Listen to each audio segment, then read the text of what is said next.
రాష్ట్ర వ్యాప్తంగా నిన్న ఫలితాలు అయితే చూసాం. పూర్తిగా ప్రతిపక్ష పార్టీలకి అయితే మెజారిటీ అయితే రావడం జరిగింది. ఈ నేపథ్యంలోనే ప్రస్తుతం మనతో మాట్లాడడానికి ఇదే అంశంతో జేడీ లక్ష్మణ్ గారు. సార్ చెప్పండి, ఏ విధంగా చూడొచ్చు టీడీపీకి కూటమికి ఇంత భారీ మెజారిటీ రావడంపై? ఈ విధంగా ఈ ప్రభుత్వాన్ని మార్చాలి అనుకున్నారు అందరూ. ఆ తర్వాత 3 పార్టీలు కూడా కలిశాయి. ఆ తర్వాత ఈ విధంగా ఒక సునామీ లాగా ఈ రాష్ట్రంలో రిజల్ట్స్ కూడా వచ్చాయి. ఎవరు కూడా ఇంత పెద్ద పెట్టున విజయం సాధిస్తారని అనుకోలేదు. 164, 11, ఇంతకుముందు 151 చాలా ఎక్కువ అనుకున్నాం. ఇప్పుడు 164 వచ్చాయి. కాబట్టి ప్రజలు చూపించిన ఈ నమ్మకం ఏదైతే ఉందో ఆ నమ్మకాన్ని ఖచ్చితంగా ఏర్పడబోయే ప్రభుత్వం నిలబెట్టుకుంటుందని మేమందరం అనుకుంటూ కొత్తగా ఏర్పడే ప్రభుత్వానికి చంద్రబాబు నాయుడు గారికి, పవన్ కళ్యాణ్ గారికి, పురంధరేశ్వర గారికి అభినందనలు తెలియజేస్తూ, అదేవిధంగా కేంద్రంలో 3వసారి నరేంద్ర మోడీ గారి నేతృత్వంలో ఏర్పడబోతున్న ఎన్డీఏ ప్రభుత్వం కూడా మన రాష్ట్రం కోసం విశేషమైన కృషి చేస్తుందని మేము మనస్ఫూర్తిగా కోరుకుంటున్నాం. పవన్ కళ్యాణ్కి 21 సీట్లు రావడంపై సార్? పవన్ కళ్యాణ్ గారు 20 సీట్లు. 21 సీట్లు. వారు ఎక్కడ నిలబడ్డారో 21 సీట్లు, ఆ 21 సీట్లు కూడా ఘన విజయం సాధించారు. ఇలాంటి పార్టీ కూడా ఉండాలి మనకి. ఎందుకంటే తెలుగుదేశానికి చూస్తే 135, 136 సీట్లు వచ్చాయి. కాబట్టి వారంతకు వారే ప్రభుత్వాన్ని ఏర్పాటు చేయగలరు. కానీ వాళ్ళు రాష్ట్రాన్ని ముందుకు తీసుకువెళ్లడంలో జనసేన యొక్క ప్రధానమైన పాత్ర పోషించబోతున్నారు. పవన్ కళ్యాణ్ గారు ఏదైతే చెబుతారో దాన్ని అమలు చేస్తారు. కాబట్టి ఈ ప్రభుత్వం, ఈ పార్టీలు ఎన్నికల సమయంలో ఏదైతే మనందరికీ కూడా వారు ప్రామిసులు చేశారో, ఏ విధంగా మేము సంక్షేమం చేస్తామనో అభివృద్ధి చేస్తామనో అన్నారు. 20 లక్షల ఉద్యోగాలు మేము తీసుకొస్తామని కూడా చెప్పారు. కాబట్టి వీటన్నిటినీ కూడా అమలు చేయాల్సిన అవసరం ఉంది.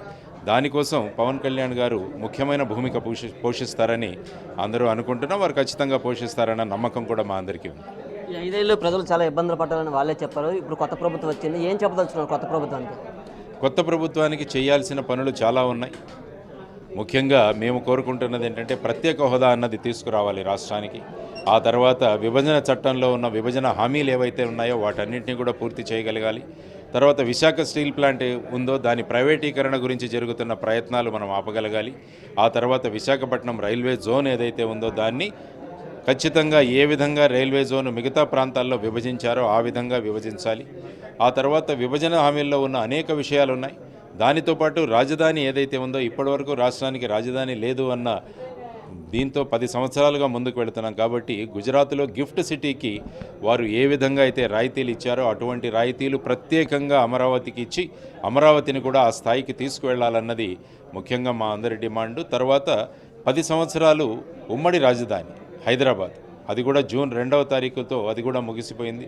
ఈ సందర్భంగా కూడా ఈ ప్రశ్న లేవనెత్తాం. మీరు మరికొక 10 సంవత్సరాలు కానీ అమరావతి పూర్తిగా అభివృద్ధి చెందేంత వరకు హైదరాబాద్ను మళ్ళా ఉమ్మడి రాజధానిగా పొడిగించాలని కూడా అడిగాం. కాబట్టి ప్రస్తుతం ఏర్పడబోయే ప్రభుత్వానికి మేము సూచన చేస్తున్నది అమరావతి ఫుల్ ఫ్లెడ్జ్డ్ క్యాపిటల్గా వచ్చేంత వరకు మనం హైదరాబాద్ను మళ్ళా ఉమ్మడి రాజధానిగా మరికొన్ని సంవత్సరాలు పొడిగించాల్సిన అవసరం ఉందని మేము కోరుకుంటున్నాం. కాబట్టి అది కూడా ఒక డిమాండ్గా నేను చంద్రబాబు నాయుడు గారికి, ఏర్పడబోయే ప్రభుత్వానికి కూడా ఈ విధంగా కూడా మీరు ఆలోచించాలి అన్నది మా కోరిక. దేశంలో బీజేపీకి సీట్లు కూడా తగ్గాయి, ఏమంటారు దీని మీద? దేశంలో బీజేపీకి సీట్లు తగ్గాయి. ఇప్పుడు 292 ఎన్డీఏ కూటమికి ఉంది. వారు ఆ విధంగా ఇప్పుడు దేశాన్ని ముందుకు తీసుకువెళ్లాల్సిన బాధ్యత ఉంది. అంటే దేశంలోని ప్రజలు ఏ విధమైన మార్పు కోరుకున్నారో ఆ విధమైన మార్పు పూర్తిగా రాలేదు. కానీ వీటిలో సీట్లు అయితే మటుకు తగ్గాయి. అందువల్ల కేంద్రంలో ఉన్న ఎన్డీఏ ప్రభుత్వం ఇంకా జాగ్రత్తగా దేశాన్ని ముందుకు తీసుకోవాల్సిన బాధ్యత ఉంది. అక్కడ కూడా ఇక్కడ ఏ విధంగా అయితే 3 పార్టీలు కలిసి కూటమి ఏర్పడి ముందుకు తీసుకువెళ్లారో ఇండియా కూటమిలో ఉన్న ప్రభుత్వాలు కూడా పార్టీలు కూడా అన్నీ కూడా వాళ్ళ మధ్యలో ఉన్న వ్యత్యాసాలు పక్కన పెట్టి, వారి మధ్యలో ఉన్న డిఫరెన్స్ ఆఫ్ ఒపీనియన్ పక్కన పెట్టి వారందరూ కూడా కలిసి చేశారు. కాబట్టి సుమారుగా వాళ్ళు కూడా 234 దాకా వాళ్ళు రాగలిగారు. కాబట్టి ఇటువంటి టగ్ ఆఫ్ వార్ ఉన్నప్పుడే ప్రభుత్వాలు ఆలోచించి ముందుకు వెళతాయి. లేకుంటే ఏకపక్షంగా సీట్లు ఉన్నప్పుడు ఏమవుతుందంటే మేము ఏం చేసినా చెల్లుతుందన్న ధోరణి ఈ పాలకుల్లో వస్తే మనం గత 5 సంవత్సరాల్లో చూసాం. మాకు ఇంత మెజారిటీ ఉంది కాబట్టి మేము ఏం చేసినా చెల్లుతుందన్న ధోరణితో వెళ్ళే ధోరణి ఏదైతే ఉందో ఆ ధోరణికి ఎక్కడో ఒక చోట అడ్డుకట్ట పడుతుంది.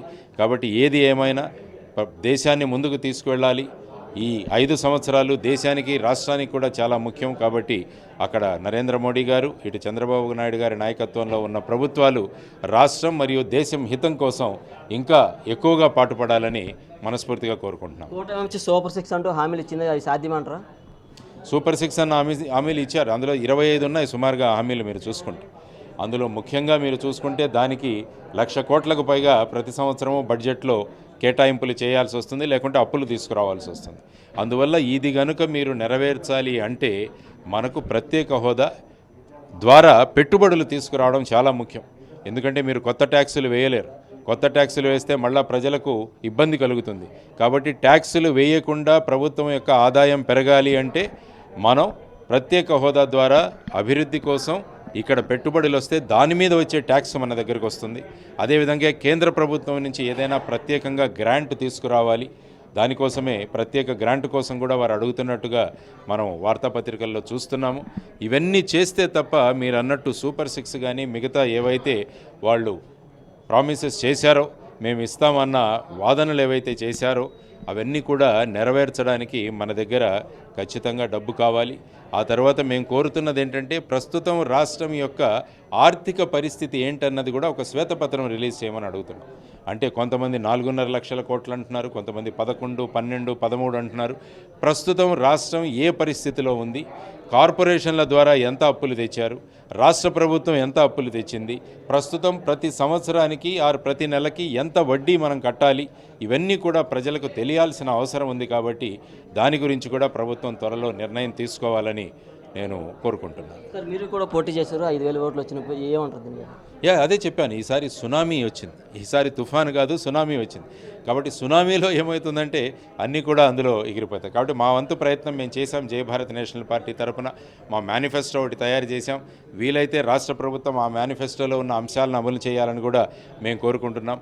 ఈ ప్రజాస్వామ్యంలో ఈ విధంగా ఫలితాలు వస్తుంటాయి. కాబట్టి ఏమాత్రం కూడా అధైర్యపడకుండా, వెనుకంజ వేయకుండా ప్రజలకు మేలు జరగాలి అన్న మా ప్రయత్నం ఏదే ఉంటుందో ఆ ప్రయత్నాన్ని మేము ఖచ్చితంగా కొనసాగిస్తాం. జగన్ చెప్తున్నాడు ఖచ్చితంగా నేను మంచిగా చేసిన, ఎందుకు ఇలా జరిగిందో తెలియని పరిస్థితి అని మనం చెప్తున్నాడు ప్రెస్ మీట్లో. అప్పుడు కూడా అలాగే అన్నారు. 2019లో ప్రభుత్వం 23 సీట్లు వచ్చినప్పుడు చంద్రబాబు గారు కూడా అన్నారు. ఏమన్నారు, మేము ఇంత కష్టపెట్టామా ప్రజల్ని అని. ఇప్పుడు ఈయన ఆ విధంగా మాట్లాడుతున్నారు. కాబట్టి ప్రజలు ఎప్పుడూ కూడా ప్రభుత్వాలు ఏ విధంగా పాలిస్తే వాళ్ళు ఆ విధంగా రెస్పాండ్ అవుతున్నారని మనం గమనించాం.